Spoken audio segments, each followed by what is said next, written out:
on the 25th of December called Christmas. What is it really about? Can Muslims and Christians and others partake in it or not? So the first thing, before we get into opinions and things, let's look at some historic facts. Where did the 25th of December come from? Was this a day that biblically Jesus was born? That is not the case. That is not the case. If we go back, for example, National Geographic has a book, An Uncommon History of Common Things. And if you look at any of the research that we have seen, whether it's on the internet or in books about Christmas, they write that Christmas was not a part of the Christian faith. In fact, for 4 centuries after Isa alayhi salam's ascension, for 4 centuries after Jesus, there was no such concept in Christianity. It's non-Muslim research that for 4 centuries after Jesus, there was no idea of the 25th of December being tied to Jesus. So in fact, if we look in the Bible, in the New Testament, in the Old Testament, if you look at historic documentation, it's proven that the 25th of December has absolutely nothing to do with the birth of Jesus. Nothing. Not a shred of evidence that shows that Jesus was born on the 25th of December. In fact, it was not until Pope Julius I, he chose the date. And why? To appease the pagans for a festival that had for Saturnalia, which was to celebrate Saturn, the sun god. This was a festival, Saturnalia, that they had in pagan Rome from before Christianity even reached Rome. And what would they do on this festival? They would give gifts. Seem familiar?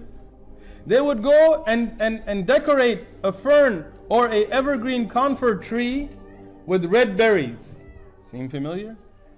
And they would party and they would loosen the laws of decency to do very indecent things in those days. And the pagans were not willing to give up this holiday.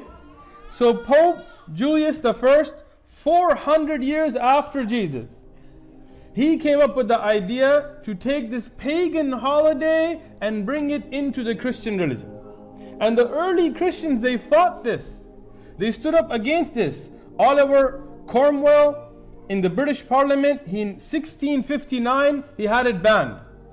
And the purists who came to America, the settlers who came to this country from Europe, they did not celebrate it because they also believed this was a pagan festival. In fact, it was banned. It was illegal in the United States. When the pilgrims came here, the purists who wanted to follow the Christian religion properly, they banned Christmas. You can Google and see pictures of those scans that you can find of old postings that used to be posted saying that this is not allowed in this country, and at that time what was going to be America, because it's a pagan festival.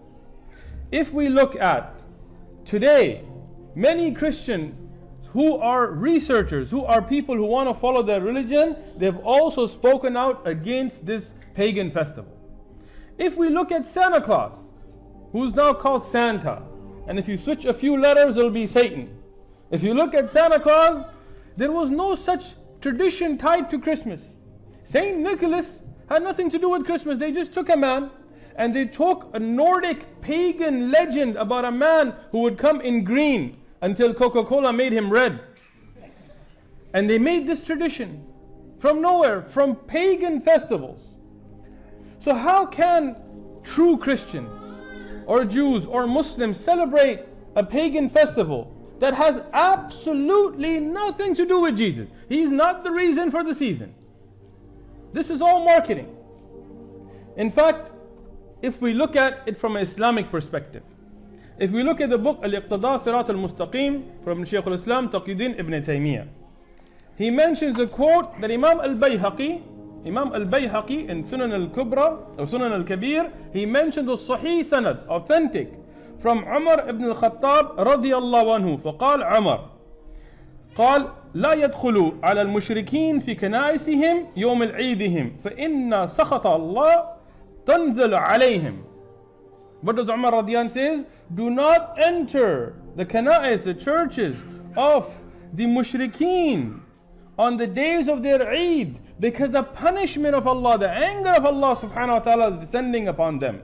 And today our ai want to hold interfaith events in churches on Christmas and want to put Facebook page updates on Happy Hanukkah and Happy Christmas and Happy Easter and Merry this and Merry that. But what do we find from Abdullah ibn Umar, who says whoever lives in the land of kuffar and celebrates their celebrations, then if they die they will be raised on the day of judgment with them. This is Abdullah ibn Amr ibn al-As radiyallahu anhuma. And Umar ibn al-Khattab radiyallahu anhu says, stay away from the Ada of Allah, the enemies of Allah, al-Yahud wal-Nasara, on their Eid. Stay away from them. This is from Umar radiyallahu anhu. Ali ibn Abi Talib radiyallahu anhu and others, they also, as mentioned by Imam al-Bayhaqi, they forbid to greet or celebrate or to congratulate, as Ibn al-Qayyim al-Jawziyah and others mention, the days of the festivals of kuffar. Now some people say, oh, but there's a difference of opinion. Tayyib, I gave you the opinion of Umar, of Abdullah ibn Amr ibn al-As, of Ali ibn Abi Talib, and of these Sahaba, and of Shaykh al-Islam, Taqiyuddin ibn Taymiyyah, Ibn al-Qayyim, whose opinion is going to contradict them?